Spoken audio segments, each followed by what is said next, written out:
Piper Aztec tragedy. The 17th of October, 2025. Early lessons. Piper Aztec tragedy. The 17th of October, 2025. Early lessons. There is no Piper Aztec yet in Microsoft Flight Simulator, so we'll take a sort of similar Beechcraft Baron. There is no NTSB preliminary report yet, so we'll be very careful with what we say, stick to known facts, and raise potential safety issues as we go. Spatial and time information is approximate and rounded from known NTSB flight data.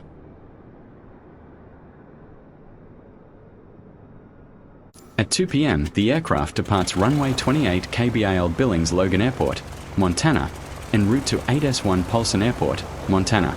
On board are a very experienced pilot and his two daughters, one of whom is a recent certified flight instructor, and their dog. They are to meet the pilot's wife, the girl's mother, at Polson to holiday together. A direct route is planned, VFR we think, taking the aircraft over designated wilderness areas with mountains up to 9,200 feet at the latter part of the route. We do not know yet what weather information was obtained, or if consideration was given to safer routes, say to the south. The aircraft is capable and is thought to have basic de-icing systems for wings, windshield and propellers to get out of unexpected icing, but not for planning to fly through it. We do not know what instrumentation and systems were on board, e.g., weather radar, oxygen. Pic shows actual aircraft.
At 2:14 p.m., the aircraft reaches its initial cruising altitude of 10,000 feet.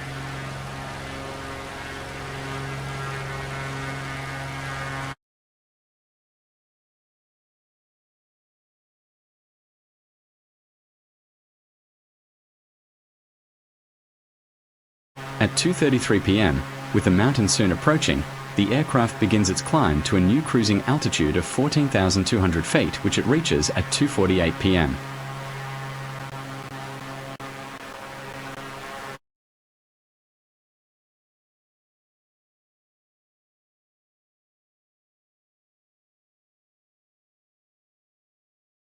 At 3:17 p.m., with forecast deteriorating weather ahead and a front passing through the area, the aircraft descends to 12,200 feet, and then climbs to 13,200 feet, which it reaches at 3:47 p.m.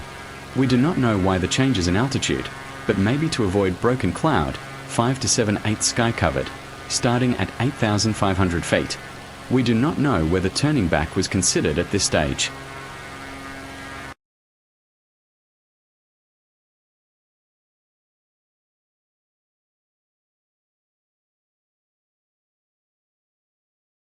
At 3:56 p.m., now over high wilderness area in bad weather, the aircraft turns left, still at 13,200 feet. We do not know why the turn, but maybe to avoid broken cloud. We do not know whether turning back was considered at this stage.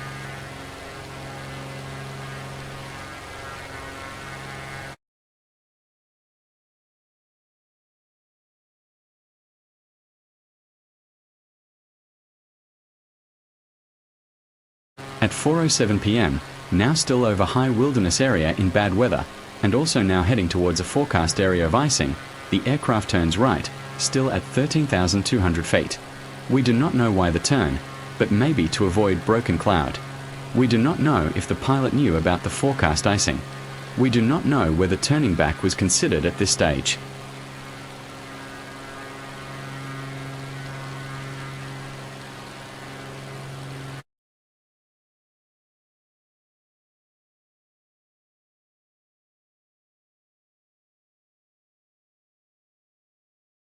At 4:10 p.m., now still over high wilderness area in bad weather, and also in a forecast area of icing, the aircraft starts a controlled turn back, still at 13,200 feet, and starts to descend.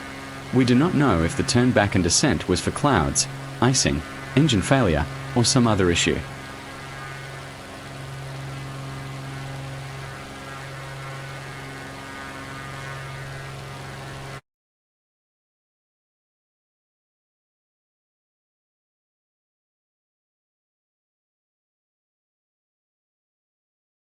At 4:16 p.m., the last NTSB data was received at 9,900 feet and ground speed of 130 knots, and the aircraft crashed shortly after. In the 6 minutes of turning back before the last NTSB data, the aircraft continued to descend at variable rates up to 2,900 feet per minute and variable ground speeds of 65 to 150 knots. We do not know if the aircraft crash was a controlled flight into terrain, CFIT, or uncontrolled due to spatial disorientation, or just a rough emergency landing forced by weather or engine or other problems. The NTSB will answer the unknowns. But the early lessons, as in too many similar cases, are always expect the unexpected and pre-plan accordingly, including detailed attention to weather and alternative routes. Say out loud, as part of your pre-takeoff self-briefing, that you will not succumb to get there-itis and you will turn around and do or land if you have any doubt at all about proceeding, even if it means a delayed arrival or an extra night en route. In other words, expect to divert or turn back or do a forced landing until proven otherwise.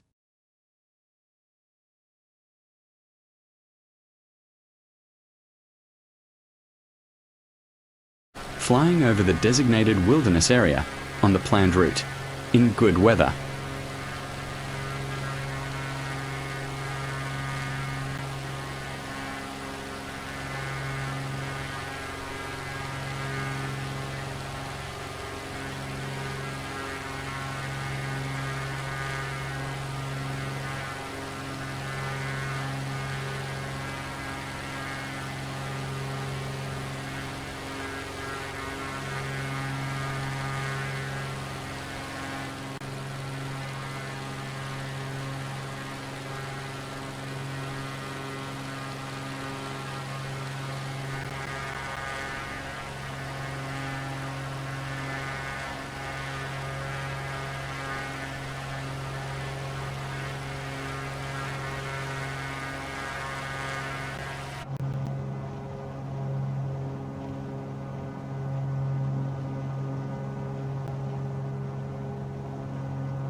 A real-life Piper Aztec.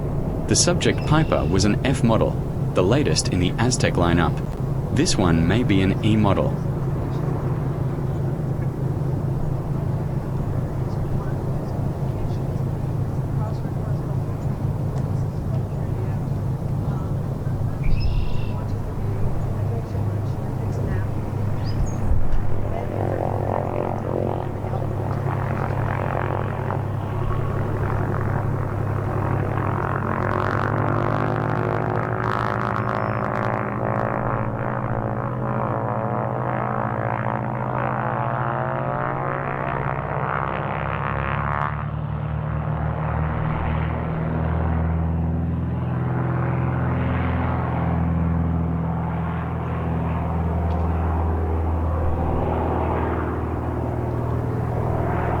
Bye-bye. Thanks for watching.